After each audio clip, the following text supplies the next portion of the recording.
वो लड़की जिसने मुझे अपनी कमजोरी कहा। बारिश हो रही थी और मैं अस्पताल के बाहर खड़ा था। हाथ कांप रहे थे, आंखों में आंसू थे, क्योंकि कुछ मिनट पहले जिस लड़की से मैंने सबसे ज्यादा प्यार किया था, उसने मेरी तरफ देखकर सिर्फ एक बात कही थी, तुम मेरी कमजोरी हो और मैं अब कमजोर नहीं बनना चाहती। फिर उसने मेरा हाथ छोड़ा और चली गई। उस दिन मुझे पहली बार समझ आया, कभी कभी लोग आपको इसलिए नहीं छोड़ते क्योंकि वो आपसे प्यार नहीं करते, बल्कि इसलिए छोड़ते हैं क्योंकि वो आपसे बहुत ज्यादा प्यार करते हैं। मेरा नाम आरव है और ये कहानी है उस लड़की की जिसने मुझे जिंदगी दी, फिर खुद ही मेरी जिंदगी से चली गई। 3 साल पहले मैं दिल्ली की एक छोटी सी किताबों की दुकान में काम करता था। सुबह दुकान खोलना, रात तक ग्राहकों को किताबें देना, बस यही जिंदगी थी। मेरे पास सपने तो बहुत थे, लेकिन उन्हें पूरा करने की हिम्मत नहीं थी, क्योंकि बचपन से ही लोगों ने मुझे यही कहा था, तू जिंदगी में कुछ बड़ा नहीं कर पाएगा। और शायद मैंने भी मान लिया था। लेकिन फिर एक दिन वो दुकान में आई, सफ़ेद सलवार, भीगे हुए बाल और आंखें, ऐसी आंखें जिन्हें देखकर लगता था कि वो बहुत कुछ छुपा रही है। उसने आते ही पूछा, आपके पास अधूरी मोहब्बत वाली किताब है?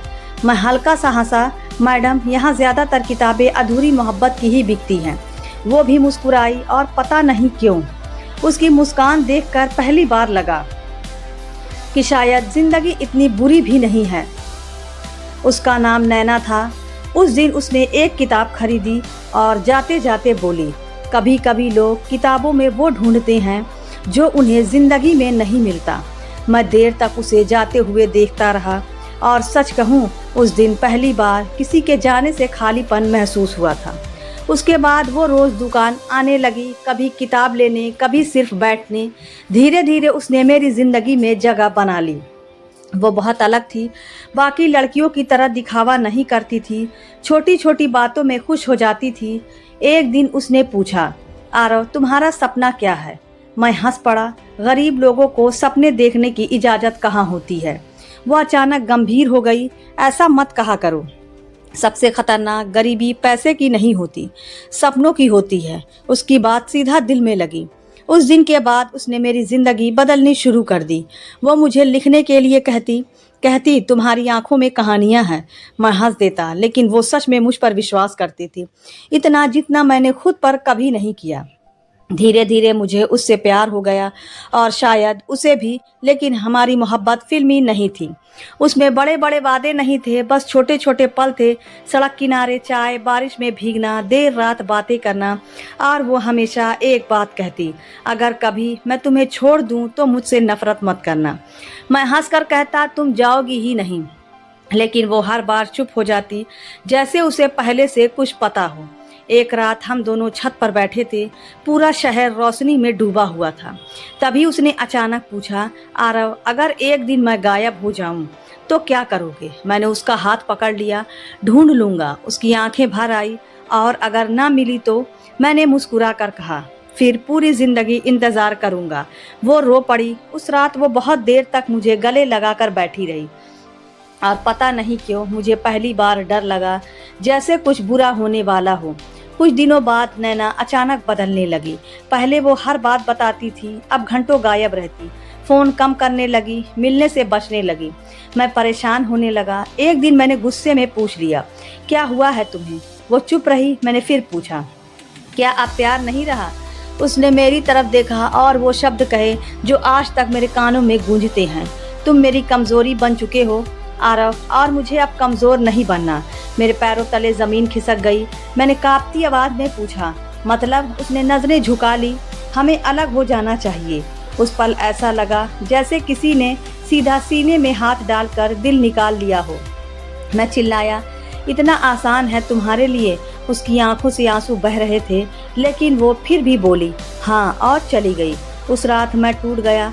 मैंने उसे हज़ारों बार फ़ोन किया, लेकिन हर बार फ़ोन बंद। मैं उसके घर गया तो पता चला वो शहर छोड़ चुकी है, बिना कुछ बताए बस चली गई। दिन बीतते गए, मैं फिर से अकेला हो गया। लेकिन अब फ़र्क ये था, पहले मैं खाली था, अब मैं टूटा हुआ था। मैंने लिखना शुरू कर दिया, अपने दर्द को शब्दों में बदल दिया और धीरे धीरे मेरी कहानियाँ लोगों तक पहुँचने लगीं।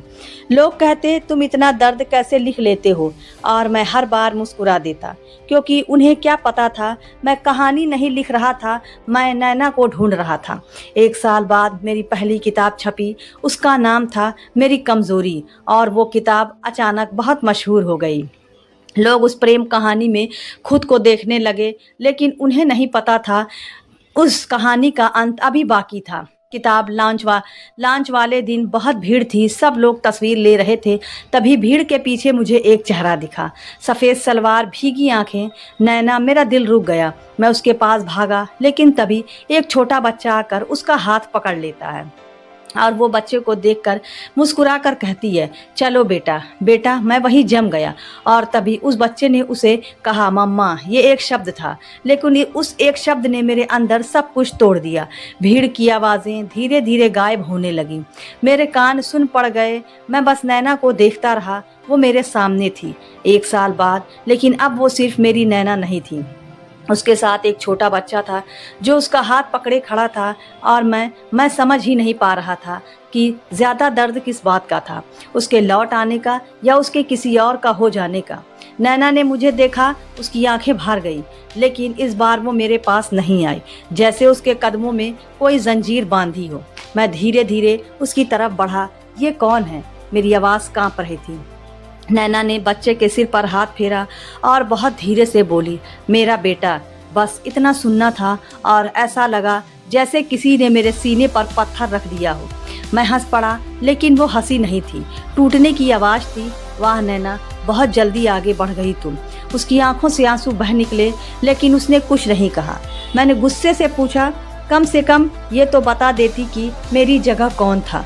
तभी वो पहली बार जोर से बोली, कोई नहीं था। पूरा हाल शांत हो गया, लोग हमें देखने लगे। नैना कांप रही थी और मैं सिर्फ जवाब चाहता था। तो फिर ये बच्चा, उसने बच्चे को सीने से लगा लिया और धीमे से बोली, ये मेरी बहन का बेटा है। मैं चुप हो गया। क्या? वो रोते हुए बोली, मेरी बहन और जीजा जी का एक्सीडेंट हो गया था, दोनों एक साथ चले गए। उसने बच्चे की तरफ देखा। उस दिन ये पूरी दुनिया में अकेला रह गया था। मेरा गुस्सा धीरे धीरे कम होने लगा, लेकिन दिल में सवाल अभी भी थे। तो तुमने मुझे छोड़ क्यों दिया? नैना ने मेरी तरफ देखा और उसकी आंखों में ऐसा दर्द था जो मैंने पहले कभी नहीं देखा था। उस रात हम दोनों पहली बार 1 साल बाद साथ बैठे, वही पुरानी सड़क, वही चाय की दुकान, लेकिन इस बार हमारे बीच पहले जैसी हंसी नहीं थी, सिर्फ खामोशी थी, बहुत भारी खामोशी। कुछ देर बाद उसने पूछा, तुम अब भी मुझसे नफरत करते हो? मैं हंस पड़ा। अगर नफरत करता तो तुम्हारी हर याद को किताबों में नहीं लिखता। उसकी आंखें झुक गई। मुझे तुम्हारी किताब मिली थी। मैं चौंका। फिर तुम सामने क्यों नहीं आई?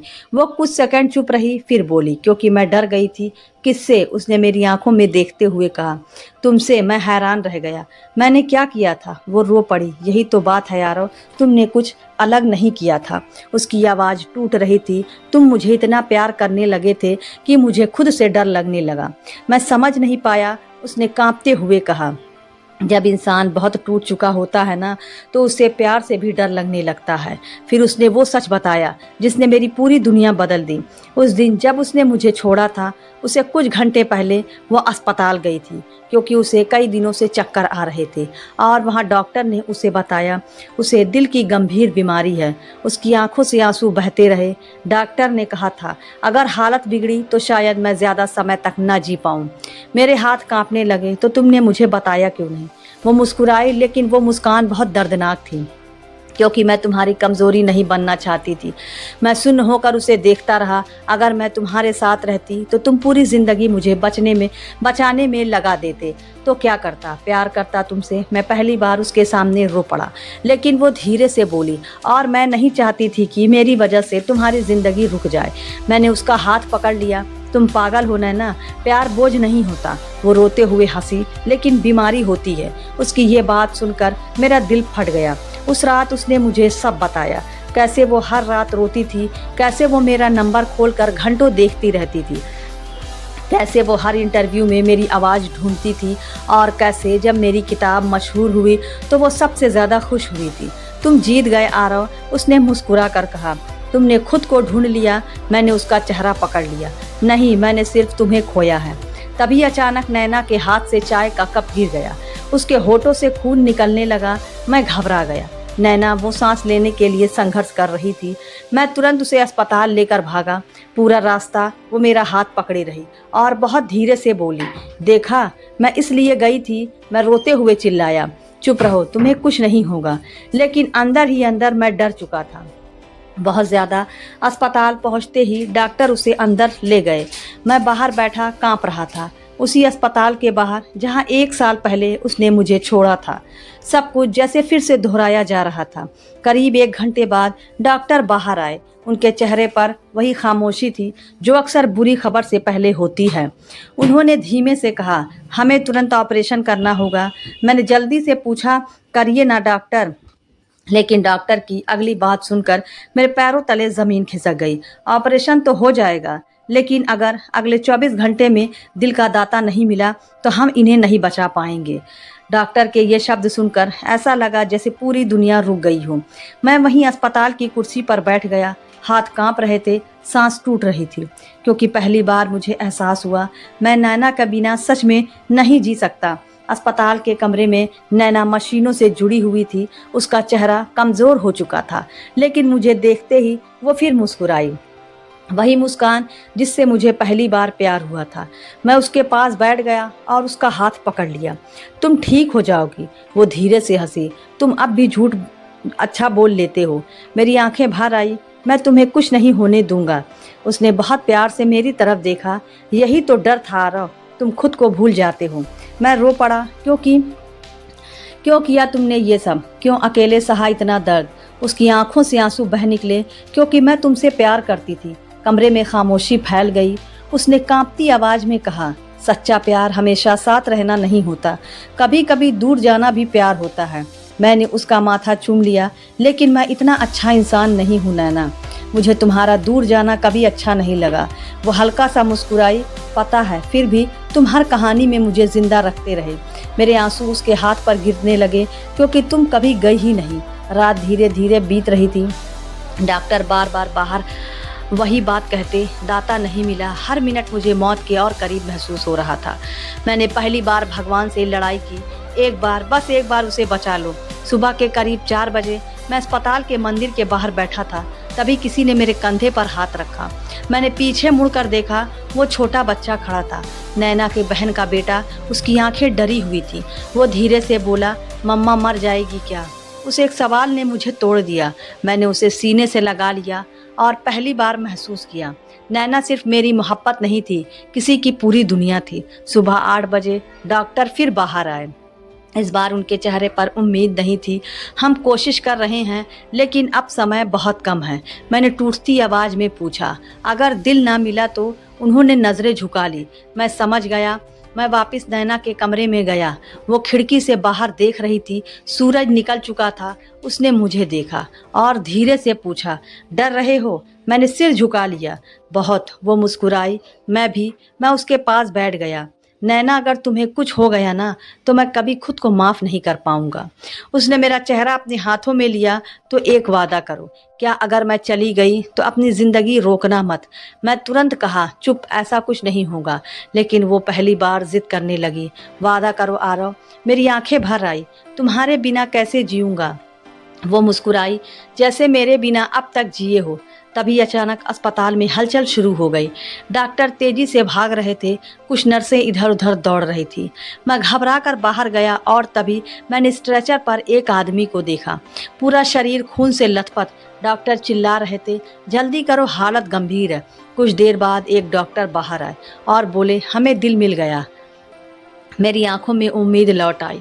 मैं लगभग रो पड़ा। सच, डॉक्टर ने सिर हिलाया, लेकिन मेरा दिल फिर बैठ गया। दाता बच नहीं पाया। मैं कुछ सेकंड चुप रहा, फिर धीरे से पूछा, कौन था वो? डॉक्टर ने फाइल देखी और जो नाम उन्होंने लिया उसे सुनकर मेरी पूरी दुनिया रुक गई। कबीर मल्होत्रा। मेरे हाथ से दीवार छूट गई। कबीर, मेरा सबसे अच्छा दोस्त, वही कबीर जो हर मुश्किल में मेरे साथ खड़ा रहा, जिसने मेरी पहली किताब छपवाने के लिए पैसे दिए, जो हमेशा कहता था, एक दिन तेरी कहानी दुनिया पढ़ेगी। कुछ घंटे पहले उसका एक्सीडेंट हो गया था और मरने से पहले उसने अपने सारे अंगदान कर दिए थे। मैं वही फर्श पर बैठ कर रो पड़ा क्योंकि ज़िंदगी पहली बार इतनी बेरहम लगी। एक दोस्त जा रहा था ताकि मेरी मोहब्बत बच सके। ऑपरेशन शुरू हुआ। 6 घंटे हर सेकंड पहाड़ जैसा लग रहा था।